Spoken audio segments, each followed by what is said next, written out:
ಪ್ರತಿಯೊಂದು ಕ್ರೀಡೆಗೂ ತನ್ನದೇ ಆದಂತಹ ಒಂದು ಇತಿಹಾಸ ಇರುತ್ತೆ ಮಕ್ಕಳ. ಅದೇ ರೀತಿಯಾಗಿ ಹಾಕಿಯೂ ಕೂಡ ಒಂದು ಇತಿಹಾಸ ಇದೆ. ಈ ಒಂದು ಹಾಕಿ ಆಟ ಭಾರತದ ರಾಷ್ಟ್ರೀಯ ಕ್ರೀಡೆಯಾಗಿದೆ. ಭಾರತದಲ್ಲಿ ಹಲವಾರು ಕ್ರೀಡೆಗಳು ಪ್ರಚಲಿತದಲ್ಲಿದೆ. ಅದರಲ್ಲಿ ಹಾಕಿಯೂ ಕೂಡ ಒಂದು. ಹಾಕಿಯನ್ನ ಭಾರತೀಯ ರಾಷ್ಟ್ರೀಯ ಕ್ರೀಡೆ ಎಂದು ನಾವು ಕರಿತೀವಿ. ಈ ಒಂದು ಹಾಕಿ ಆಟವು ಕ್ರಿಸ್ತಶಕ 1928ರಿಂದ 1956ರಲ್ಲಿ ಒಂದು ಭಾರತದ ಸ್ವರ್ಣಯುಗ ಅಂತ ನಾವು ಕರಿತೀವಿ. ಯಾಕಪ್ಪ ಅಂತಂದ್ರೆ ಭಾರತ ದೇಶ ಹಾಕಿಯನ್ನ ರಾಷ್ಟ್ರೀಯ ಕ್ರೀಡೆಯನ್ನಾಗಿ ಮಾಡಿಕೊಳ್ಳುತ್ತೆ. ಯಾಕಪ್ಪ ಅಂತಂದ್ರೆ ಭಾರತದಲ್ಲಿ ಬಹಳ ಇಷ್ಟಪಡುವಂತಹ ಒಳ್ಳೆಯ ಹಾಕಿ ಪ್ಲೇಯರ್ಗಳಿರೋದ್ರಿಂದ ಭಾರತದ ರಾಷ್ಟ್ರೀಯ ಕ್ರೀಡೆ ಆಗುತ್ತೆ ಹಾಕಿ. ಸೊ ಈ ಒಂದು ಇಸ್ವಿಯಲ್ಲಿ ನೋಡಿದ್ರೆ 1928ರಿಂದ 1956ರವರೆಗೆ ಹಾಕಿಯ ಭಾರತದಲ್ಲಿ ಹಾಕಿಯ ಸ್ವರ್ಣಯುಗ ಅಂತ ಕರೀತಾರೆ.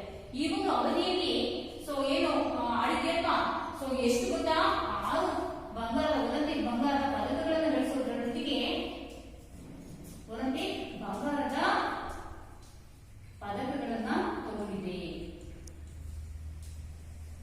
ಯಾವುದು ನಮ್ಮ ಭಾರತ ದೇಶ.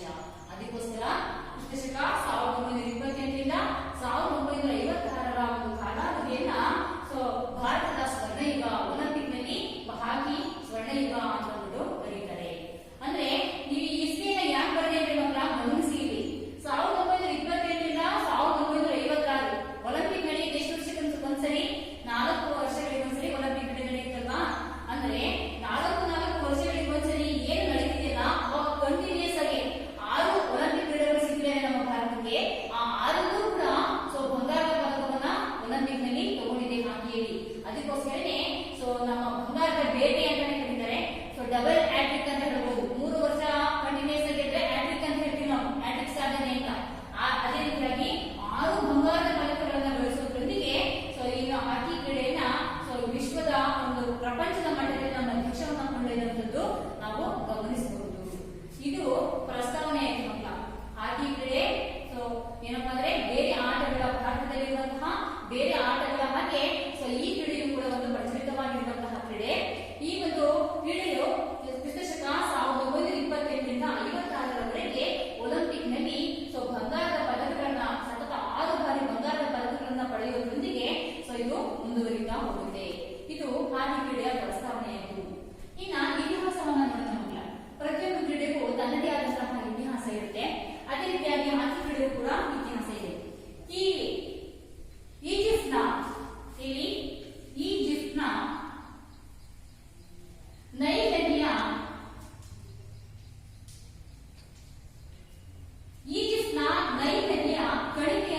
ಕಣಿವೆಯಲ್ಲಿರುವಂತಹ ಬೆನಿ ಹಸನ್,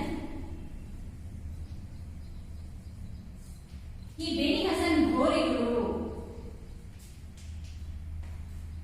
ಈಜಿಪ್ಟ್ನ ನೈಲ್ ನದಿಯ ಕಣಿವೆಯಲ್ಲಿರುವಂತಹ ಬೆನಿ ಹಸನ್ ಗೋರಿಗಳ ಗೋಡೆಗಳ ಮೇಲೆ ಈ ಒಂದು ಆಟವನ್ನ ಸುಮಾರು 4,000 ವರ್ಷಗಳ ಹಿಂದೆ, ಎಷ್ಟು ವರ್ಷ? ಸುಮಾರು 4,000 ವರ್ಷಗಳ ಹಿಂದೆ ಈ ಒಂದು ಆಟವನ್ನ ಆಡ್ತಿದ್ರು ಅಂತ ಹೇಳಲಾಗ್ತಿದೆ. ಹೇಗೆ? ನಾವು ನಮ್ಮ ಇತಿಹಾಸಜ್ಞರು ಉತ್ಖನನ ಮಾಡಿದಂತಹ ಸಂದರ್ಭದಲ್ಲಿ ಅಂತ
ನೈಲ್ ನದಿಯ ಕಣಿವೆಯಲ್ಲಿರುವಂತಹ ಸೊ ಯಾವುದು ಬೇರಿ ಹಸನ್ ಗೋರಿಗಳ ಗೋಡೆಗಳ ಮೇಲೆ ಸೊ ಕೆತ್ತಲಾಗಿರುವಂತಹ ಚಿತ್ರಗಳಲ್ಲಿ ಸೊ ಏನೋ ಸುಮಾರು 4,000 ವರ್ಷಗಳ ಹಿಂದೆ ಕೆತ್ತಲಾಗಿರುವಂತಹ ಚಿತ್ರಗಳಲ್ಲಿ ಸೊ ಪುರುಷರು ಈ ಆಟವನ್ನ ಓದುವಂತಹ ಹಾಕಿ ಆಟವನ್ನ ಓದುವಂತಹ ಆಟವನ್ನ ಆಡ್ತಿದ್ರು ಅನ್ನೋದನ್ನ ನಾವು ಇತಿಹಾಸದಿಂದ ತಿಳ್ಕೊಬಹುದು.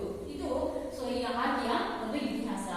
ಇನ್ನು ಮುಂದುವರಿದಂತೆ ನಾವು ನೋಡೋಣ.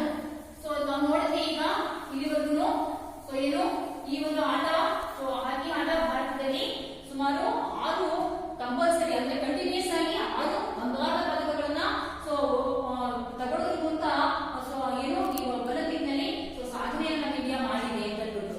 ಸೊ ಹಾಗೆ ಮುಂದುವರೆದು ಅಥೆನ್ಸ್ನ ರಾಷ್ಟ್ರೀಯ ಉದ್ಯಾನ ಅಥೆನ್ಸ್ನ ರಾಷ್ಟ್ರೀಯ ವಸ್ತು ಸಂಗ್ರಹಾಲಯ ಇದೆ.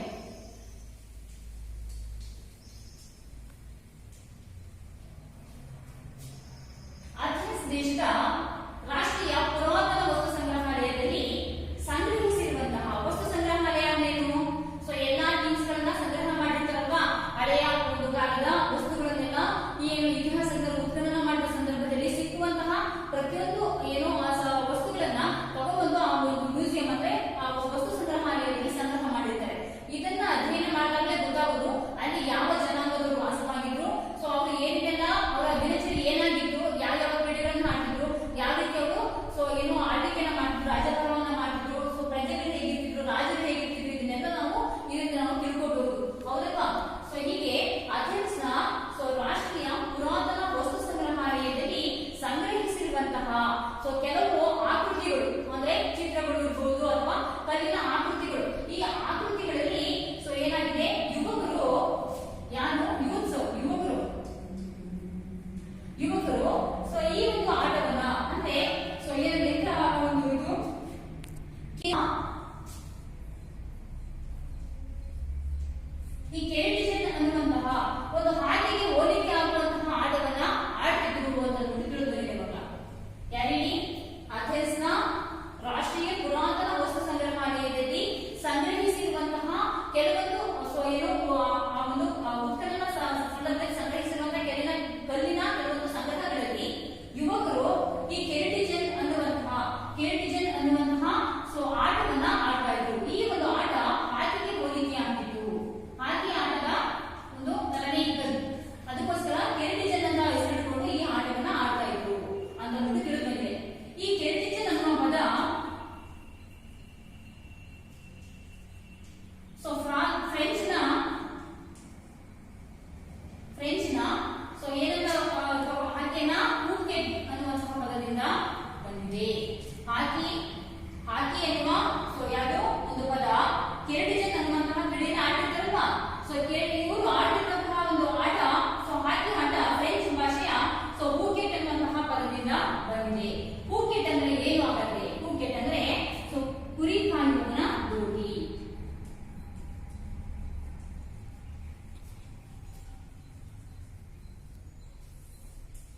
ಅರ್ಥ ಆಯ್ತಲ್ವಾ ಮಕ್ಕಳ?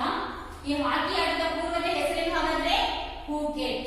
ಸೊ ಹೀಗೆ ಸೊ ಯುವಕರು ಉತ್ಖನನ ಮಾಡಿದಂತಹ ಏನು ಅಲ್ಲಿಯ ಒಂದು ಇತಿಹಾಸಜ್ಞರು ಉತ್ಖನನ ಮಾಡಿದಂತಹ ಸಂದರ್ಭದಲ್ಲಿ ಸೊ ಗೊತ್ತಾಗುತ್ತೆ ಅಥೆನ್ಸ್ ನ ರಾಷ್ಟ್ರೀಯ ಪುರಾತನ ವಸ್ತು ಸಂಗ್ರಹಾಲಯದಲ್ಲಿ ಸಂಗ್ರಹಿಸಿರುವಂತಹ ಕೆಲವು ವಸ್ತುಗಳ ಮೇಲೆ ಯುವಕರು ಈ ಕೆರಟಿಜನ್ ಆಟ ಅನ್ನುವಂತಹ ಕ್ರೀಡೆಗೆ ಹೋಲಿಕೆ ಆಗುವಂತಹ ಹಾಕಿ ಕ್ರೀಡೆಗೆ ಹೋಲಿಕೆ ಆಗುವಂತಹ ಆಟವನ್ನ ಆಡ್ತಾ ಇದ್ರು.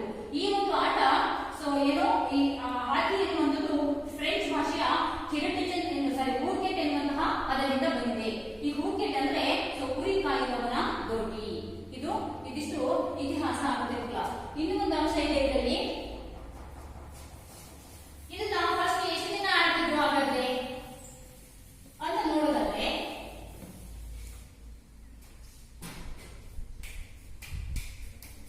ಈ ಈಜಿಪ್ಟ್ನ ನೈಲ್ ನದಿಯ ಸಮೀಪದಲ್ಲಿ ಕಣಿವೆ ಇದ್ದಲ್ವಾ, ಆ ಕಣಿವೆಯ ಸಮೀಪದಲ್ಲಿ ಥೆಮಿಸ್ಟೋಕಲ್ಸ್ ಎನ್ನುವ ಕಟ್ಟಡದ ಗೋಡೆ ಇತ್ತು. ಏನಂತ ಹೆಸರು? ಥೆಮಿಸ್ಟೋಕಲ್ಸ್.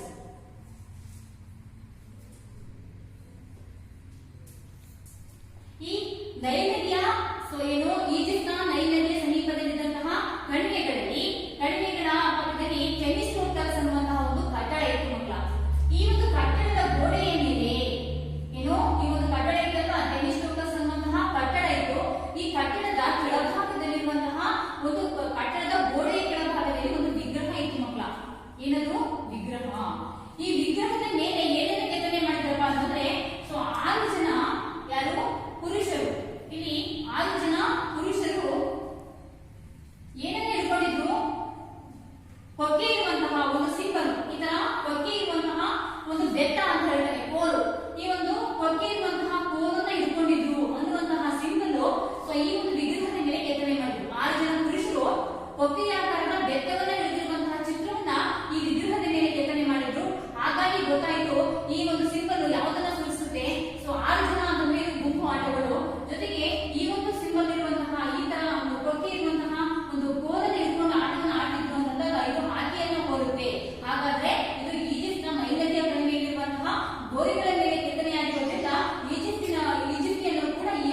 ಐರಿಷರು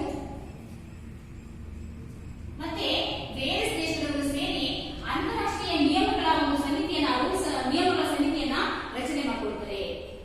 ಈ ಟೆಡ್ಡಿಂಗ್ಟನ್ ಕ್ರಿಕೆಟ್ ಸಂಘದ ನೇತೃತ್ವದಲ್ಲಿ ಬ್ರಿಟಿಷ್ ಸರ್ಕಾರ ಹಾಕಿ ಒಂದು ಸಂಘವನ್ನ ರಚನೆ ಮಾಡಿದೆ. ಈ ಒಂದು ಸಂಘಕ್ಕೆ ಇಂಗ್ಲಿಷರು, ಐರಿಷರು ಮತ್ತೆ ವೇಲ್ಸ್ ದೇಶದವರು ಸೇರಿ ಅಂತಾರಾಷ್ಟ್ರೀಯ ನಿಯಮಗಳನ್ನ ರಚನೆ ಮಾಡುವಂತಹ ಸಮಿತಿಯನ್ನ ನೇಮಕ ಮಾಡ್ತಾರೆ. ನಂತರ ಏನಾಗುತ್ತಪ್ಪ ಅಂತಂದ್ರೆ ಇದನ್ನ ಪ್ರಪ್ರಥಮ ಬಾರಿಗೆ ಈ ಲಂಡನ್ ನಲ್ಲಿ ನಡೆದಂತಹ ಒಲಿಂಪಿಕ್ ಕ್ರೀಡಾಕೂಟದಲ್ಲಿ ಇದನ್ನ ಪ್ರಪ್ರಥಮ ಬಾರಿಗೆ ಸೇರಿಸ್ತಾರೆ. ಎಷ್ಟಲ್ಲಪ್ಪ ಅಂದ್ರೆ 1908ರಲ್ಲಿ. 1908ರಲ್ಲಿ ನಡೆದಂತಹ ಅಂತಾರಾಷ್ಟ್ರೀಯ ಒಲಿಂಪಿಕ್ ಹಾಕಿ ಇದನ್ನ ಹಾಕಿ ಆಟವನ್ನ ಒಲಿಂಪಿಕ್ಸ್ಗೆ ಸೇರ್ಪಡೆ ಮಾಡ್ತಾರೆ. ಅದು ಲಂಡನ್ ನಲ್ಲಿ ನಡೆಯುತ್ತೆ. ಈ ಒಂದು ಲಂಡನ್ ನಲ್ಲಿ ನಡೆದಂತಹ ಒಲಿಂಪಿಕ್ ನಲ್ಲಿ ಇಲ್ಲಿ ಲಂಡನ್ ವಿಜಯಶಾಲಿ ಆಗುತ್ತೆ ಮಕ್ಕಳ. ಯಾವ್ದು ವಿಜಯಶಾಲಿ ಆಯ್ತು? ಲಂಡನ್ ದೇಶ. ಇನ್ನೊಂದ್ಸರಿ ಹೇಳ್ತೀನಿ ನೋಡಿ. ಟೆಡ್ಡಿಂಗ್ಟನ್ ಕ್ರಿಕೆಟ್ ಸಮಿತಿಯ ನೇತೃತ್ವದಲ್ಲಿ ಬ್ರಿಟಿಷರು ಹಾಕಿ ಸಮಿತಿಯನ್ನ ರಚನೆ ಮಾಡ್ತಾರೆ. ಅವರ ಒಂದು ಆಶ್ರಯದ ನೇತೃತ್ವದಲ್ಲಿ ಬ್ರಿಟಿಷರು ಹಾಕಿ ಸಮಿತಿಯನ್ನ ರಚನೆ ಮಾಡ್ತಾರೆ. ಇದರಲ್ಲಿ ಇಂಗ್ಲಿಷರು, ಐರಿಷರು, ವೇಲ್ಸ್ ದೇಶದವರು ಎಲ್ಲ ಇರ್ತಾರೆ. ಇವರೆಲ್ಲ ಸೇರಿ ಅಂತಾರಾಷ್ಟ್ರೀಯ ನಿಯಮಗಳ ಸಮಿತಿಯನ್ನ ರಚನೆ ಮಾಡ್ತಾರೆ. ಈ ಒಂದು ಸಮಿತಿಯು ಪ್ರಪ್ರಥಮ ಬಾರಿಗೆ ಎಲ್ಲಾ ನಿಯಮಗಳನ್ನ ಸಿದ್ಧ ಮಾಡಿ ಒಲಿಂಪಿಕ್ಗೆ ಸೇರ್ಪಡೆ ಮಾಡಲಿಕ್ಕೆ ಅದನ್ನ ರೆಡಿ ಮಾಡ್ತಾರೆ. ಪ್ರಪ್ರಥಮ ಬಾರಿಗೆ ಆ ಒಂದು ಹಾಕಿ ಕ್ರೀಡೆಯನ್ನ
ಎರಡು ರೀತಿ ಆಡ್ಬೋದು. ಒಂದು ಮಡ್ ಸರ್ಫೇಸ್ ಇರುವಂತಹ ಕ್ರೀಡಾಂಗಣದಲ್ಲೂ ಈ ಆಟೆ ಆಟಗಳನ್ನ ಆಡ್ಬೋದು. ಅದೇ ತರ ಹುಲ್ಲಿನ ಹಾಸು ಇರುವಂತಹ ಒಂದು ಕ್ರೀಡಾಂಗಣದಲ್ಲೂ ಕೂಡ ಈ ಆಟೆ ಆಟಗಳನ್ನ ಆಡ್ಬೋದು. ಹೆಚ್ಚಾಗಿ ಈ ಹಾಕಿ ಕ್ರೀಡಾಂಗಣಗಳು ಸೊ ಹೇಗಿರ್ತವಪ್ಪ ಅಂತಂದ್ರೆ ಅಂತಾರಾಷ್ಟ್ರೀಯ ರಾಷ್ಟ್ರೀಯ ಕ್ರೀಡೆಗಳು ನಡೆಯೋದು ಆ ಒಂದು ಕ್ರೀಡಾಂಗಣಗಳು ಹೇಗಿರ್ತವಪ್ಪ ಅಂದ್ರೆ ಆಸ್ಟ್ರೋಟರ್ಫ್ ಅನ್ನುವಂತಹ ಅಥವಾ ಪಾಲಿಗ್ರಾಸ್ ಏನಂತ ಪಾಲಿಗ್ರಾಸ್ ಅಥವಾ ಆಸ್ಟ್ರೋಟರ್ಫ್ ಎನ್ನುವಂತಹ ಕೃತಕ ಹುಲ್ಲಿನ ಹಾಸಿನ ಮೇಲೆ ಸೊ ಈ ಒಂದು ಕ್ರೀಡಾಂಗಣವನ್ನ ರಚನೆ ಮಾಡಿರ್ತಾರೆ. ಈ ಒಂದು ಕ್ರೀಡಾಂಗಣದಲ್ಲಿ ಹೆಚ್ಚಾಗಿ ಹಾಕಿ ಆಟವನ್ನ ಆಡ್ತೀವಿ. ಅರ್ಥ ಆಯ್ತಲ್ವ ಮಕ್ಕಳ? ಈ ಹಾಕಿ ಕ್ರೀಡಾಂಗಣ ಸೊ ಹೆಚ್ಚಿನದಾಗಿ ಮಣ್ಣಿನಿಂದ ಅಂದ್ರೆ ಮಣ್ಣಿನ ಸರ್ಫೇಸ್ ಇಂದ ಕೂಡ ಕೂಡಿರುತ್ತೆ. ಸೊ ಈ ರಾಷ್ಟ್ರೀಯ ಮತ್ತು ಅಂತಾರಾಷ್ಟ್ರೀಯ ಕ್ರೀಡಾಕೂಟಗಳು ಹೆಚ್ಚಾಗಿ ಆಸ್ಟ್ರೋಟರ್ಫ್ ಅಥವಾ ಪಾಲಿಗ್ರಾಸ್ ಅನ್ನುವಂತಹ ಕೃತಕ ಹುಲ್ಲಿನ ಹಾಸಿನ ಮೇಲೆ ಸೊ ಈ ಒಂದು ಹಾಸಿನ ಮೇಲೆ ಈ ಒಂದು ಕ್ರೀಡೆಯನ್ನ ಆಡ್ತಾರೆ. ಸೊ ಆ ರೀತಿಯಾಗಿ ಕ್ರೀಡಾಂಗಣವನ್ನ ಸಿದ್ಧಗೊಳಿಸಿರ್ತಾರೆ. ಇದು ಕ್ರೀಡಾಂಗಣದ ರಚನೆ ಆಯ್ತು. ಸೊ ಮುಂದುವರೆದಂತೆ ನಾವು ಅಂಕಣದ ಬಗ್ಗೆ ಪರಿಚಯವನ್ನ ಮಾಡ್ಕೊಳ್ತಾ ಹೋಗೋಣ. ಈ ಒಂದು ಹಾಕಿ ಅಂಕಣವು ಹೇಗಿರುತ್ತೆ ಅಂದ್ಬಿಟ್ಟು ನಾನು ಇದೊಂದು ಮಾರ್ಗಚಿತ್ರವನ್ನ ಬರೆದಿದ್ದೀನಿ. ಸೊ ನೋಡ್ತಾ ಹೋಗ್ಬೋದು ನೀವು. ಈ ಹಾಕಿ ಅಂಕಣ ಸೊ ಇದು ಕೃತಕ ಹುಲ್ಲಿನ ಹಾಸಿನ ಮೇಲೆ ಸಿದ್ಧವಾಗಿರುವಂತಹ ಒಂದು ನಿಮ್ಮ ಪುಸ್ತಕದಲ್ಲಿ ನೀವು ನೋಡಬಹುದು. ಸೊ ಏನು ಕೃತಕವಾದಂತಹ ಹಸಿರು ಕಲರ್ ಕಾಣಿಸ್ತಾ ಇರುತ್ತೆ. ಅದು ಸಣ್ಣ ಸಣ್ಣದಾಗಿ ಒಂದಿಷ್ಟು ಹುಲ್ಲು ಬಂದಿರುತ್ತೆ. ಕೆಳಗಡೆ ಪ್ಲೇಟ್ ಗಳನ್ನ ಸೆಟ್ ಮಾಡಿರ್ತಾರೆ. ಈ ಮನೆಗಳಲ್ಲೂ ಕೂಡ ಅವರೆಲ್ಲ ಮಾಡ್ಕೊಂಡಿರ್ತಾರೆ. ಗಾರ್ಡನ್ಗೆ ಈ ಕೃತಕ ಹುಲ್ಲಿನ ಹಾಸನ ಹಾಕೊಂಡಿರ್ತಾರೆ. ಅದನ್ನ ಹೇಗಪ್ಪ ಅಂದ್ರೆ ಒಂದಿಷ್ಟು ಸ್ಪೇರಿಂಗ್ಸ್ ಅನ್ನ ಮಾಡ್ಕೊಂಡ್ಬಿಟ್ಟಿಗೆ ಸೊ ತಂದು ಫಿಕ್ಸ್ ಮಾಡ್ತಾರೆ ಅಷ್ಟೇನೆ. ಏನು ಒಂದಷ್ಟು ಉದ್ದ ಸೊ ಸ್ಲೈಡ್ಸ್ ಗಳನ್ನ ತಗೊಂಡ್ಬಿಟ್ಟು ಸ್ಲೈಡ್ಸ್ ಗಳನ್ನ ಅಲ್ಲಿ ಫಿಕ್ಸ್ ಮಾಡ್ಕೊಂಡಿರ್ತಾರೆ. ಸೊ ಹೀಗೆ ಅದೇ ರೀತಿಯಾಗಿ ಸಿದ್ಧ ಮಾಡಿರ್ತಾರೆ ಈ ಒಂದು ಹಾಕಿ ಅಂಕಣವನ್ನು ಕೂಡ. ಇದರ ಒಂದು ಅಳತೆಗಳ ಬಗ್ಗೆ ಇವತ್ತು ನಾವು ತಿಳ್ಕೊಳ್ತಾ ಹೋಗೋಣ ಮಕ್ಕಳ. ಸೊ ನಿಮಗೆ ನೋಡ್ಲಿಕ್ಕೆ ಇದೇನಪ್ಪ ದೊಡ್ಡದಾಗಿದೆ ನೀವೇ ಅಂತ ಅನ್ಕೋಬಹುದು. ತಿಳ್ಕೊಂಡ್ರೆ ನಿಮಗೆ ಎಲ್ಲರೂ ಕೂಡ ಸರಳ ಅನ್ಸುತ್ತೆ. ನೋಡೋಣ. ಸೊ ಇದು ಈ ನೋಡಿದ್ರೆ ನಿಮ್ಗೆ ಏನ್ ಕಾಣ್ತಿದೆ? ಇದು ಟೋಟಲ್ ಆಗಿ ಒಂದು ಗ್ರೌಂಡ್ ಆಯತಾಕಾರವಾಗಿ ಇದೆ. ಆಯತಾಕಾರವಾದಂತಹ ಒಂದು ಅಂಕಣ. ಇದರ ಒಂದು ಅಳತೆಗಳನ್ನ ನಾವೀಗ ತಿಳ್ಕೊಳ್ಳೋಣ. ಮೊದಲನೇದಾಗಿ ಸೊ ಇದರ ಲೆಂತ್ ಉದ್ದ ಎಷ್ಟಿರುತ್ತಪ್ಪ ಅಂತಂದ್ರೆ 91.40 ಮೀಟರ್ ಅಥವಾ ಸೊ 100 ಯಾರ್ಡ್ಸ್. ಹೆಚ್ಚಿನದಾಗಿ ಈ ಒಂದು ಅಳತೆಗಳು ಬುಕ್ಕಿನಲ್ಲಿ ಯಾರ್ಡ್ಸ್ ಗಳಲ್ಲಿ ಕೊಡ್ತಾರೆ. ಸೊ ಏನು YARDS ಯಾರ್ಡ್ಸ್ ಅಂದ್ರೆ ಸೊ ಇದು ಮೀಟರ್ಗಳಿಗಿಂತ ಏನಾಗಿರುತ್ತೆ ಸ್ವಲ್ಪ ಹೆಚ್ಚಾಗಿ ಕಾಣಿಸುತ್ತೆ ಅಷ್ಟೇನೆ. ಸೊ 91.40 ಮೀಟರ್ ಎಷ್ಟಿರುತ್ತೆ ಈ ಒಂದು ಆಯತಾಕಾರವಾದಂತಹ ಹಾಕಿ ಅಂಕಣ ಇರುತ್ತೆ. ಇದರ ವಿಡ್ತ್ ಎಷ್ಟಿರುತ್ತೆ ಹಾಗಾದ್ರೆ ಅಗಲವನ್ನ ನೋಡೋದಾದ್ರೆ 55 ಮೀಟರ್ ಅಥವಾ 60 ಯಾರ್ಡ್ಸ್. 55 ಮೀಟರ್ಗಳಿರುತ್ತೆ ಅಥವಾ 60 ಯಾರ್ಡ್ಗಳು ಈ ಒಂದು ಅಗಲ ಇರುತ್ತೆ. ಅರ್ಥ ಆಯ್ತಲ್ವ ಮಕ್ಕಳ? ಸೊ ಉದ್ದ ಬಂದು 91.40 ಮೀಟರ್, ಅಗಲ ಬಂದು ಸೊ 55 ಮೀಟರ್ ಅಥವಾ 100 yards length so 60 yards width. ಈ ಒಂದು ಆಯತಾಕಾರವಾದಂತಹ ಅಂಕಣದಲ್ಲಿ ಆಕೆಯನ್ನ ಆಡ್ತೀವಿ. ಇದರಲ್ಲಿ ಏನೇನೆಲ್ಲ ಇರುತ್ತೆ ಅಂತ ನಾವು ನೋಡೋಣ. ಫಸ್ಟ್ ಯಾವ್ಯಾವ ಲೈನ್ ಇದಾವೆ ನೋಡೋಣ.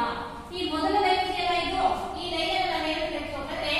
ಗೋಲ್ ಲೈನ್ ಅಂತ ಕರಿತೀವಿ. ಯಾಕಪ್ಪ ಅಂತಂದ್ರೆ ಆಟಗಾರರು ಬಂದು ಗೋಲ್ ಹೊಡೆಯುವಂತಹ ಪ್ಲೇಸ್ ಇದು. ಅದಕ್ಕೋಸ್ಕರ ಈ ಎಂಡ್ ಲೈನ್ ಅನ್ನು ನಾವು ಗೋಲ್ ಲೈನ್ ಅಂತ ಕರಿತೀವಿ. ಇಲ್ಲಿ ಒಂದು ಲೈನ್ ಕಾಣ್ತಿದೆಯಲ್ಲ ಮಕ್ಕಳ ನಿಮಗೆ ಮಧ್ಯದಲ್ಲಿ ಒಂದು ಲೈನ್ ಕಾಣ್ತಾ ಇದೆ. ಈ ಒಂದು ಲೈನ್ ಅನ್ನು ನಾವು ಏನಂತ ಕರಿತೀವಪ್ಪ ಅಂತಂದ್ರೆ 25 ಮೀಟರ್ಸ್ ಯಾರ್ಡ್ ಲೈನ್ ಅಂತ ಕರಿತೀವಿ. ಅಂದ್ರೆ ಸರಿ 23 ಮೀಟರ್ಸ್ ಇರುತ್ತೆ ಇದು. ಸೊ ಮೀಟರ್ಗಳಾದ್ರೆ 23 ಮೀಟರ್ ಲೈನ್, ಯಾರ್ಡ್ಗಳಾದ್ರೆ 25 ಯಾರ್ಡ್ಸ್ ಲೈನ್ ಅಂತ ಕರಿತೀವಿ ಇದನ್ನ. ಸೊ ಈ ಲೈನ್ ನ ಒಂದು ಉಪಯೋಗವನ್ನ ನಿಮಗೆ ಮುಂದೆ ಹೇಳ್ತಾ ಹೋಗ್ತೀನಿ ನಾನು. ನೆಕ್ಸ್ಟ್ ಇದನ್ನ ನಾವು ಸೆಂಟರ್ ಲೈನ್ ಅಂತ ಕರಿತೀವಿ. ಸೊ ಇದನ್ನ ಏನಂತ ಕರಿತೀವಿ? Centre line. ಈ ಸೆಂಟರ್ ಲೈನ್ ಇಂದನೇ ಈ ಅಂಕಣವನ್ನ ಎರಡು ಭಾಗಗಳಾಗಿ ಮಾಡ್ತೀವಿ. ಸೊ ಟೋಟಲ್ ಆಗಿ 100 ಯಾರ್ಡ್ ಒಂದು ಲೆಂತ್ ಇದ್ರೆ 50 ಯಾರ್ಡ್ ಅರ್ಧ ಅಂಕಣ ಇರುತ್ತೆ. ಅರ್ಥ ಆಯ್ತಲ್ವಾ? ಇನ್ನು 50 ಯಾರ್ಡ್ ಇನ್ನು ಅರ್ಧ ಅಂಕಣ ಇರುತ್ತೆ. ಅರ್ಥ ಆಯ್ತಲ್ವಾ? ಅದಕ್ಕೋಸ್ಕರ ಟೋಟಲ್ ಆಗಿ 100 ಯಾರ್ಡ್ಸ್ ಲೆಂತ್ ಇರುತ್ತೆ. ಇದಿಷ್ಟು ಸೆಂಟರ್ ಲೈನ್ ಇಂದ 25 ಯಾರ್ಡ್ಸ್ ಲೈನ್. ನೆಕ್ಸ್ಟ್ ಮತ್ತೆ ಗೋಲ್ ಲೈನ್. ಈ ಗೋಲ್ ಲೈನ್ ಇಂದ ಸೆಂಟರ್ ಲೈನ್ ಗೆ 50 ಯಾರ್ಡ್ಸ್ ಗಳಿರುತ್ತೆ. 50 ಯಾರ್ಡ್ಗಳು. ಅರ್ಥ ಆಯ್ತಲ್ವಾ? ಸೊ ಅಷ್ಟು ಅಳತೆ ಇರುತ್ತೆ. ಇಲ್ಲಿಗೂ ಕೂಡ ಸೊ 50 ಯಾರ್ಡ್ಗಳು ಇರುತ್ತೆ. ಇದಿಷ್ಟು ಅಂಕಣದ ಒಂದು ಪರಿಚಯ. ನಿಮ್ಗೆ ಗೊತ್ತಾಯ್ತಲ್ವಾ? ಮೊದಲನೇದು goal line, 25 yard line, next centre line. ಇಲ್ಲಿಂದ ಇಲ್ಲಿಗೆ 25 ಯಾರ್ಡ್. ಸೊ ಮತ್ತೆ ಇಲ್ಲಿಂದ ಗೋಲ್ ಲೈನ್ ಗೆ ಸಹ 25 ಯಾರ್ಡ್ ಇರುತ್ತೆ. ಸೆಂಟರ್ ಲೈನ್ ಇಂದ ಸೊ ಯಾವುದು 25 ಯಾರ್ಡ್ ಲೈನ್ ಗೆ ಒಂದು ಲೈನ್ ಅನ್ನು ಹಾಕ್ತೀವಿ. 25 ಯಾರ್ಡ್ ಗೆ ಲಾಸ್ಟ್ ಗೋಲ್ ಲೈನ್ ಅನ್ನು ಹಾಕ್ತೀವಿ. ಹೀಗೆ ಅಂಕಣವನ್ನ ನಾವು ಸೊ ಈ ರೀತಿಯಾಗಿ ವಿಭಾಗಗಳನ್ನ ಮಾಡ್ತೀವಿ. ಎರಡು ವಿಭಾಗಗಳನ್ನ ಮಾಡ್ಕೊಂಡು ಸೊ ನಾವು ಅನಂತರದಲ್ಲಿ ವಿಭಾಗಗಳನ್ನ ಮಾಡ್ತೀವಿ. ನಿಮಗೆ ಇನ್ನೊಂದು ಕಾಣಿಸಿದೆ ಮಕ್ಕಳ ಏನಿದು? ಸೊ ಇದನ್ನ ನಾವು ಗೋಲ್ ಪೋಸ್ಟ್ ಅಂತ ಕರಿತೀವಿ.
ಅದಕ್ಕೋಸ್ಕರ ಇದನ್ನ ಡಿ ಸರ್ಕಲ್ ಅಥವಾ ಗೋಲ್ ಲೈನ್ ಅಂತಾನೆ ಗೋಲ್ ಏರಿಯಾ ಅಂತ ಕರೀತಾರೆ ಇದನ್ನ. ಅರ್ಥ ಆಯ್ತಲ್ವಾ? ನೆಕ್ಸ್ಟ್ ಇನ್ನೊಂದು ಗಮನಿಸಿ ಮಕ್ಕಳ, ನೀವು ಈ ಸೆಂಟರ್ ಲೈನ್ ಇಂದ ಒಂದಿಷ್ಟು ದೂರದಲ್ಲಿ ಒಂದು ಪಾಯಿಂಟ್ ಇದೆ, ಕಾಣಿಸ್ತಾ ಇದೆಯಾ? ಅದಕ್ಕೆ ಏನಂತೀವಪ್ಪ ಅಂದ್ರೆ ನಾವು ಪೆನಾಲ್ಟಿ ಸ್ಪಾಟ್ ಅಂತ ಕರಿತೀವಿ. ಏನದು ಪೆನಾಲ್ಟಿ ಸ್ಪಾಟ್ ಅಂದ್ರೆ ಪೆನಾಲ್ಟಿಯನ್ನ ತೆಗೆದುಕೊಳ್ಳುವಂತಹ ಕ್ಷೇತ್ರ. ಸೊ ಯಾವಾಗ ಪೆನಾಲ್ಟಿ ಕಾರ್ನರ್ ಕೊಡ್ತಾರೆ, ಯಾವಾಗ ಪೆನಾಲ್ಟಿ ಸ್ಪಾಟ್ ಅನ್ನ ಕೊಡ್ತಾರೆ ಅಥವಾ ಪೆನಾಲ್ಟಿ ಸ್ಟ್ರೋಕ್ ಅಂತ ಹೇಳ್ತೀವಿ ನಾವು ಅದನ್ನ, penalty spot or penalty stroke, ಅದನ್ನ ಯಾವಾಗ ಕೊಡ್ತಾರೆ ಅಂತ ಅಂದ್ಬಿಟ್ಟು ನಾನು ಸೊ ನಿಮ್ಗೆ ಮುಂದಿನ ನೆಕ್ಸ್ಟ್ ನಾವು ಮುಂದಿನ ತರಗತಿಯಲ್ಲಿ ನಿಮ್ಗೆ ಎಕ್ಸ್ಪ್ಲೈನ್ ಮಾಡ್ತಾ ಹೋಗ್ತೀನಿ.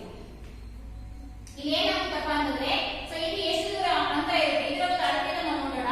ಈ ಸೆಂಟರ್ ಲೈನ್ ಇಂದ ಈ ಗೋಲ್ ರಕ್ಷಕ ಆ ಸೆಂಟರ್ ಪಾಯಿಂಟ್ ಇಂದ ಇಲ್ಲಿಯವರೆಗೆ 6.40 ಮೀಟರ್ ಸೊ ಅಥವಾ 7 ಯಾರ್ಡ್ ಇದು ಒಂದು ಅಂತರ ಇರುತ್ತೆ.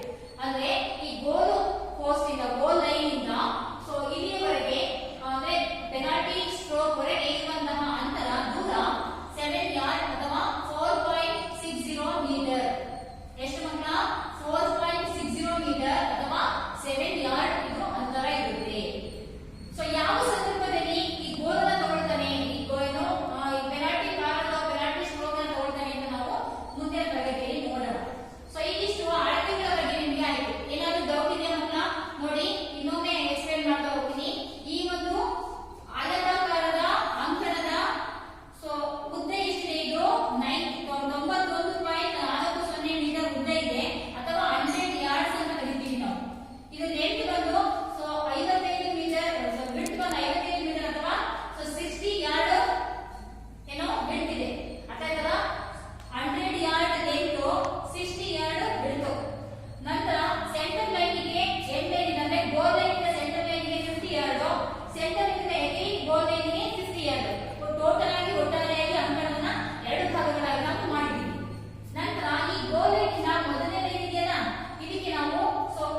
ಗೋಲ್ ಕೀಪರ್ ಸೇರಿ 11 ಜನ.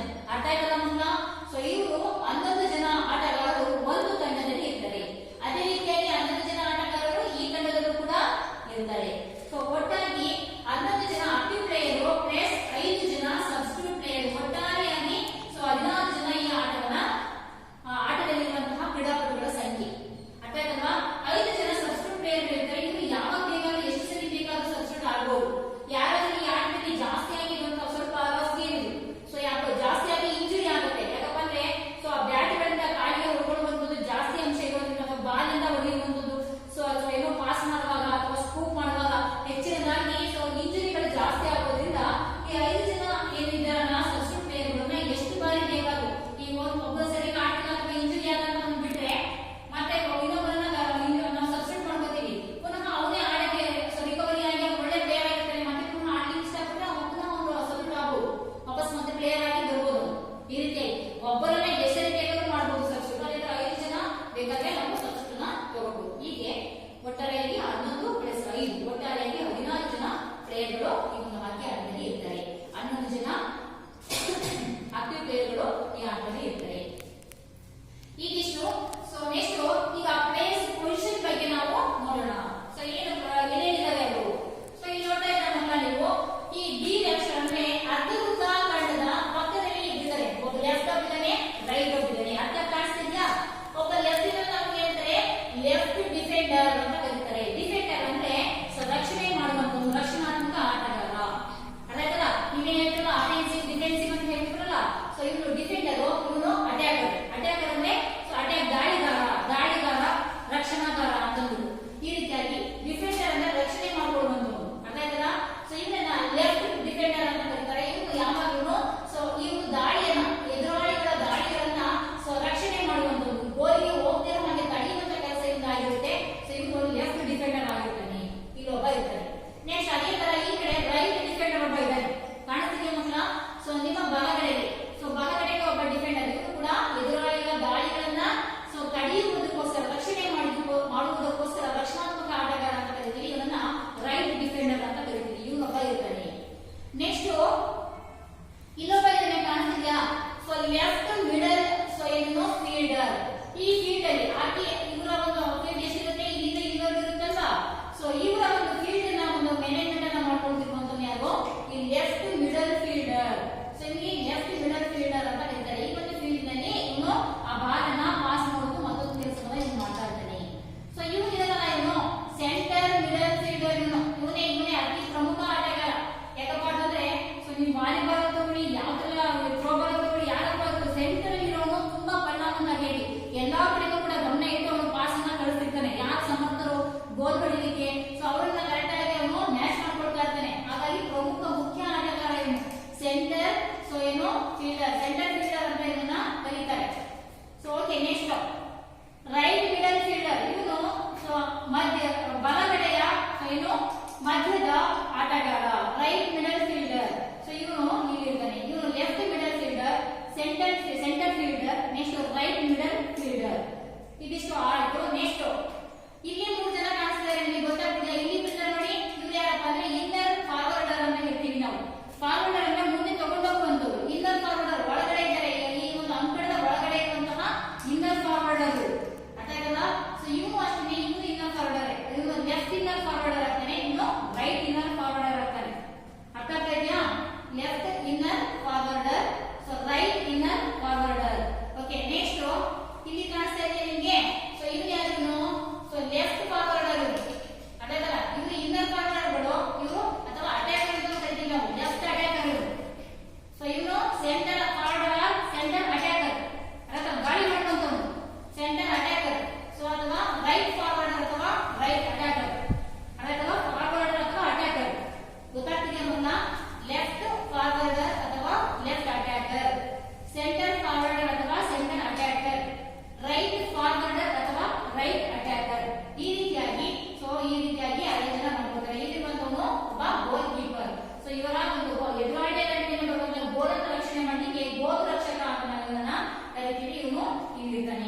ಪೊಸಿಷನ್ ಇರುತ್ತೆ. ನಾವೀಗ ಹಾಕಿ ಆಟವನ್ನು ಆಡಲಿಕ್ಕೆ ಏನೇನೆಲ್ಲ ಉಪಕರಣಗಳು ಬೇಕು ಅಂತ ತಿಳ್ಕೊಳ್ತಾ ಹೋಗೋಣ. ಮೊದಲನೇದಾಗಿ ಏನೇನೆಲ್ಲ ಬೇಕು ಹಾಕಿ ಆಟ ಆಡಲಿಕ್ಕೆ? ನಮಗೆ ಹಾಕಿ ಗ್ರೌಂಡ್ ಬೇಕು, ಹೌದಲ್ಲ? ಹಾಕಿ ಗ್ರೌಂಡ್ ಆಯ್ತು. ನೆಕ್ಸ್ಟ್ ಆಗಿ ಹಾಕಿ ಸ್ಟಿಕ್ ಬೇಕು, ಅಂದ್ರೆ ಹಾಕಿ ಆಡುವಂತಹ ಈ ಒಂದು ಉಪಕರಣ ಬೇಕು. ಇದ್ರ ಬಗ್ಗೆ ನಾವು ತಿಳ್ಕೊಳ್ಳೋಣ. ನೆಕ್ಸ್ಟ್ ಹಾಕಿ ಬಾಲ್ ಬಗ್ಗೆ ಬೇಕು, ಅದನ್ನು ಅದ್ರ ಬಗ್ಗೆ ಕೂಡ ನಾವು ತಿಳ್ಕೊಳ್ಳೋಣ. ನಂತರದಲ್ಲಿ ಅವರುಗಳು ಆ ಗೋಲ್ ಕೀಪರ್ ನ ಏನೇನೆಲ್ಲ ಸಲಕರಣೆಗಳನ್ನು ಹಾಕೊಳ್ತಾರೆ ಅಂತ ಇದೆ, ಅದನ್ನು ಅದ್ರ ಬಗ್ಗೆ ನಾವು ತಿಳ್ಕೊಳ್ತಾ ಹೋಗೋಣ. ಮೊದಲನೇದಾಗಿ ಹಾಕಿ ಸ್ಟಿಕ್. ಇದರ ಒಂದು ಅಳತೆ ಎಷ್ಟಿರುತ್ತಪ್ಪ ಅಂತಂದ್ರೆ 1.05 ಮೀಟರ್, 1.05 ಮೀಟರ್ ಲೆಂತ್ ಇರುತ್ತೆ. ಎಷ್ಟಿದೆ ಮಕ್ಕಳ? 1.05 ಮೀಟರ್ ನಷ್ಟು ಉದ್ದವಾಗಿರುವಂತಹ ಒಂದು ಸಾಧನ ಇದು. ಇದರ ಒಂದು ತೂಕ ಎಷ್ಟಿರುತ್ತಪ್ಪ ಅಂದ್ರೆ 737 ಗ್ರಾಂ ತೂಕ ಇರುತ್ತೆ. ಈ ಹಾಕಿ ಸ್ಟಿಕ್ 737 ಗ್ರಾಂ ತೂಕವಾಗಿರುತ್ತೆ. ಈ ಹಾಕಿ ಸ್ಟಿಕ್ ಅನ್ನ ಯಾವ್ದ್ರಿಂದ ಮಾಡ್ತಾರೆ ಹಾಗಾದ್ರೆ? ಇದನ್ನ ಮರದಿಂದ ಮಾಡಬಹುದು, ಮತ್ತೆ ಗ್ಲಾಸ್ ಫೈಬರ್ ಅಂತ ಹೇಳ್ತಾರೆ, ಅಂದ್ರೆ ಕಾಣಿಸುವಂತಹ ಮಿರರ್ ಗ್ಲಾಸ್ ಫೈಬರ್ ಅಂದ್ರೆ ಕಾಣಿಸುವಂತ ಇಮೇಜ್ ಕಾಣಿಸುವಂತಹ ಗ್ಲಾಸ್ ಫೈಬರ್ ನಿಂದಲೂ ಕೂಡ ಇದನ್ನ ಮಾಡ್ತಾರೆ. ನಂತರ ಕಾರ್ಬನ್ ಇಂದಲೂ ಕೂಡ ಇದನ್ನ ಕಾರ್ಬನ್ ಫೈಬರ್ ಅಂತ ಹೇಳ್ತಾರೆ, ಅದರಿಂದಲೂ ಕೂಡ ಇದನ್ನ ಮಾಡ್ತಾರೆ. ಹಾಗಾದ್ರೆ ಇದೆಲ್ಲವೂ ಸಮ್ಮಿಶ್ರಣವಾಗಿ ಈ ಹಾಕಿ ಸ್ಟಿಕ್ ಇರುತ್ತೆ. ಮೊದಲನೇದಾಗಿ ವುಡ್ ಅಂದ್ರೆ ಮರದಿಂದ, ನೆಕ್ಸ್ಟ್ ಗ್ಲಾಸ್ ಫೈಬರ್, ನಂತರ ಕಾರ್ಬನ್ ಫೈಬರ್, ಈ ಎಲ್ಲದೂ ಮಿಶ್ರಣ ಮಾಡಿ ಈ ಹಾಕಿ ಸ್ಟಿಕ್ ಅನ್ನ ತಯಾರು ಮಾಡ್ತಾರೆ. ಇಂಟರ್ನ್ಯಾಷನಲ್ ನ್ಯಾಷನಲ್ ಲೆವೆಲ್ ಹಾಕಿ ಸ್ಟಿಕ್ ಹೀಗೆ ಇರುತ್ತೆ. ಇದರ ಶೇಪ್ ನೋಡ್ತೀರಾ ಮಕ್ಕಳ? ಸೊ ಇತಿಹಾಸದಲ್ಲಿ ಹೇಳ್ತಾ ಇದ್ದೆ ಏನಂತ? ಕೊಕ್ಕೆಯಾಕಾರದ ಬೆತ್ತ ಅಂತ, ಕೋಲು ಅಂತ. ಸೊ ಅದಕ್ಕೆ ಇದು ಕೊಕ್ಕೆಯಾಕಾರದಲ್ಲಿ ಯಾವ ರೀತಿಯಾಗಿದೆ ನೋಡ್ತಾ ಇದ್ರಲ್ವಾ? ಇದರ ಒಂದು ಭಾಗ ಸರ್ಫೇಸ್ ಒಂದು ಕಡೆ ಫ್ಲಾಟ್ ಆಗಿರುತ್ತೆ. ಸೊ ಇಲ್ಲಿ ಉಬ್ಬಿದ ತರ ಇದೆಯಲ್ವಾ, ಇಲ್ಲಿ ಫ್ಲಾಟ್ ಆಗಿರುತ್ತೆ, ಇನ್ನೊಂದು ಕಡೆ ಉಬ್ಬಿದಂತಹ ಒಂದು ಭಾಗ ಇರುತ್ತೆ. ಸೊ ಹಾಕಿ ಆಡುವಾಗ ನಾವು ಯಾವ ರೀತಿಯಾಗಿ ಇಟ್ಕೋಬೇಕಪ್ಪ ಅಂದ್ರೆ, ಗ್ರಿಪ್ ಯಾವ ರೀತಿಯಾಗಿರುತ್ತಪ್ಪ ಅಂದ್ರೆ, ಬಲಗೈಯಿಂದ ಹಾಕಿ ಸ್ಟಿಕ್ ನ ಕೆಳಭಾಗದಲ್ಲಿ ಹಿಡಿತೀವಿ ನಾವು. ಬಲಗೈನ ಆಟಗಾರರಾಗಿದ್ರೆ, ರೈಟ್ ಹ್ಯಾಂಡ್ ಪ್ಲೇಯರ್ ಆದ್ರೆ ಹಾಕಿ ಸ್ಟಿಕ್ ನ ಕೆಳಭಾಗವನ್ನ ಬಲಗೈಯಲ್ಲಿ ಇಟ್ಕೋತೀವಿ. ಈ ಹಿಡಿಯನ್ನ ಎಡಗೈಯಿಂದ ಇಟ್ಕೊಳ್ತೀವಿ. ಸೊ ಹೀಗೆ ಕಾರಣವಂತರನ್ನ ಮುಂದಿಟ್ಟು ಅದನ್ನ ಪಾಸ್ ಮಾಡುವಂತದ್ದು, ಫ್ಲಿಕ್ ಮಾಡುವಂತದ್ದು ಅಥವಾ ಹಿಟ್ ಮಾಡುವಂತಹ ಕೆಲಸವನ್ನ ಮಾಡ್ತೀವಿ. ಹೀಗೆ ಇದರ ಒಂದು ಬಗ್ಗೆ ನೀವು ತಿಳ್ಕೊಳ್ತಾ ಹೋದ್ರಿ. ಅಂದ್ರೆ ಹಾಕಿ ಸ್ಟಿಕ್ ಯಾವತ್ತೂ ಕೂಡ ಒಂದು ರೂಲ್ ಇದೆ ಮಕ್ಕಳ. ಹಾಕಿ ಸ್ಟಿಕ್ ನ ಮುಂಭಾಗದಲ್ಲಿ ಅಂದ್ರೆ ಅದರ ಫ್ಲಾಟ್ ಸರ್ಫೇಸ್ ಏನಿದೆ ಅದರಲ್ಲಿ ಮಾತ್ರ ಹಾಕಿ ಬಾಲ್ ಅನ್ನ ಟಚ್ ಮಾಡಬೇಕು. ಸೊ ಹಿಂದಗಡೆಯಿಂದ ಬಾಲ್ ಅನ್ನ ಟಚ್ ಮಾಡೋ ಹಾಗಿಲ್ಲ. ಹಾಗೆ ಟಚ್ ಮಾಡಿದ್ರೆ ಸೊ ಎದುರಾಳಿಗಳಿಗೆ ಅಂಕಗಳನ್ನ ಕೊಡ್ತಾರೆ, ಅಥವಾ ಅವರಿಗೆ ಫ್ರೀ ಹಿಟ್ ಅನ್ನ ಕೊಡ್ತಾರೆ, ಅಥವಾ ಫೌಲ್ ಅಂತ ಅಂದ್ಬಿಟ್ಟು ಅವರಿಗೆ ಕಾರ್ಡ್ ಗಳನ್ನ ತೋರಿಸ್ತಾರೆ ಮಕ್ಕಳ. ಸೊ ನೀವು ಹಾಕಿ ಸ್ಟಿಕ್ ನ ಹಿಂಭಾಗದಲ್ಲಿ ಟಚ್ ಮಾಡಿದಿರ ಬಾಲ್ ಅನ್ನ ಅಂತ ಅಂದ್ಬಿಟ್ಟು, ಸೊ ಹೀಗೆ ಅದು ತಪ್ಪದು, ಫೌಲ್ ಅದು. ಹಾಕಿ ಸ್ಟಿಕ್ ನ ಹಿಂಭಾಗದಲ್ಲಿ ಹುಟ್ಟಿದ ಭಾಗದಲ್ಲಿ ಬಾಲ್ ಅನ್ನ ಟಚ್ ಮಾಡೋ ಹಾಗಿಲ್ಲ. ಅದು ಮಾಡಿದ್ರೆ ಕೂಡ ಡಿಸ್ಅಡ್ವಾಂಟೇಜ್ ಕೂಡ ಪ್ಲೇಯರ್ಗೆ. ಯಾಕಪ್ಪ ಅಂದ್ರೆ ಇದನ್ನ ಪಾಸ್ ಆಗಲ್ಲ, ಬಾಲ್ ಜೋರಾಗಿ ನಾವು ಕಳಿಸಬೇಕಾದಂತಹ ಪರ್ಟಿಕ್ಯುಲರ್ ವ್ಯಕ್ತಿಗೆ ಕಳಿಸ್ಲಿಕ್ಕೆ ಆಗಲ್ಲ. ಅದಕ್ಕೋಸ್ಕರ ಅದರ ಸರ್ಫೇಸ್ ಏನು ಫ್ಲಾಟ್ ಸರ್ಫೇಸ್ ಇರುತ್ತೆ, ಆ ಭಾಗದಲ್ಲಿ ಮುಂಭಾಗದಲ್ಲಿ ಸೊ ಫ್ಲಾಟ್ ಆಗಿರುತ್ತಲ್ಲ, ಅಲ್ಲಿನೇ ಹಾಕಿ ಬಾಲ್ ಅನ್ನ ಹಾಕಿ ಸ್ಟಿಕ್ ಅನ್ನ ಹಿಡಿಬೇಕು. ಆ ಕಡೆಯಿಂದಲೇ ಬಾಲ್ ಅನ್ನ ನಾವು ಕಳಿಸಬೇಕು. ಇದಿಷ್ಟು ಒಂದು ಹಾಕಿ ಸ್ಟಿಕ್ ನ ಮಾದರಿ, ಮತ್ತೆ ಅದನ್ನ ಯಾವ ರೀತಿಯಾಗಿ ಹಿಡಿಬೇಕು ಗ್ರಿಪ್ ಬಗ್ಗೆ ನಾವು ತಿಳ್ಕೊಂಡ್ವಿ. ಗೊತ್ತಾಯ್ತಲ್ಲ? ಇದರ ಲೆಂತ್ ಬಂದು 1.05 ಮೀಟರ್ ಲೆಂತ್ ಇರುತ್ತೆ. ಇದರ ತೂಕ ಬಂದು 737 ಗ್ರಾಂ, 737 ಗ್ರಾಮ್ ಸೊ ತೂಕ ಇರುತ್ತೆ ಇದು. ಸೊ ಇದನ್ನ ನಾವು ಹಿಂದಗಡೆ ಇಲ್ಲಿ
ಮತ್ತೆ ಇಲ್ಲಿ ಸ್ಟಿಚಸ್ ಇರುತ್ತೆ. ಸೊ ಇದನ್ನ ಲೆದರಿಂದ ಕೂಡ ಮಾಡ್ತಾರೆ. ಇದನ್ನ ಮಣ್ಣಿನ ಮತ್ತು ಹುಲ್ಲಿನ ಅಂದ್ರೆ ಪಾಲಿಗ್ರಾಸ್ ಏನೋ ಕೃತಕ ಹುಲ್ಲಿನ ಮಾಸು. ಸೊ ಅಂತಹ ಒಂದು ಕ್ರೀಡಾಂಗಣದಲ್ಲಿ ಆಡಬೇಕಾದ್ರೆ ಇದನ್ನ ನಾವು ಏನೋ ಲೆದರಿಂದ ಕೂಡ ಮಾಡಿರ್ತಾರೆ. ಲೆದರ್ ಮತ್ತೆ ಫೈಬರ್ ಮಿಶ್ರಣವಾಗಿ ಕೂಡ ಈ ಒಂದು ಬಾಲು ಇರುತ್ತೆ. ಅಂತಹ ಒಂದು ಗಟ್ಟಿಯಾದಂತಹ ಬಾಲನ ಸೊ ಈ ಒಂದು ಹಾಕಿ ಆಡಲಿಕ್ಕೆ ಬಳಸ್ತಾರೆ. ಇದರ ಒಂದು ಸುತ್ತಳತೆ ಎಷ್ಟಿರುತ್ತಪ್ಪ ಅಂತ ನೋಡೋದಾದ್ರೆ 235 ಮಿಲಿಮೀಟರ್ ವರೆಗೆ ಸುತ್ತಳತೆ ಇದನ್ನು ಹೊಂದಿರುತ್ತೆ. ಸುತ್ತಳತೆ ಸರ್ಕಂಫರೆನ್ಸ್, ಬಾಲಿನ ಸರ್ಕಂಫರೆನ್ಸ್ ಎಷ್ಟಿರುತ್ತಪ್ಪ ಅಂದ್ರೆ 235 ಮಿಲಿಮೀಟರ್ ನಷ್ಟು ಸುತ್ತಳತೆಯನ್ನು ಅದು ಹೊಂದಿರುತ್ತದೆ. ಸೊ 156ರಿಂದ 163 ಗ್ರಾಂನಷ್ಟು ತೂಕವಾಗಿರುತ್ತೆ. 235 ಮಿಲಿಮೀಟರ್ ಇರುವಷ್ಟು ಸುತ್ತಳತೆಯನ್ನು ಈ ಬಾಲು ಹೊಂದಿರುತ್ತೆ. ತುಂಬಾ ಗಟ್ಟಿಯಾದಂತಹ ಒಂದು ಇದು ಕೂಡ ಉಪಕರಣ ಅಂತ ನಾವು ಹೇಳ್ಬೋದು. ಹಾಗಾದ್ರೆ ಈಗ ಹಾಕಿ ಸ್ಟಿಕ್ ಮತ್ತೆ ಹಾಕಿ ಬಾಲ್ ಬಗ್ಗೆ ನಿಮಗೆ ಗೊತ್ತಾಗ್ತಾ ಹೋಯ್ತು. ಮುಂದಿನ ಒಂದು ತರಗತಿಗಳಲ್ಲಿ ನಾವು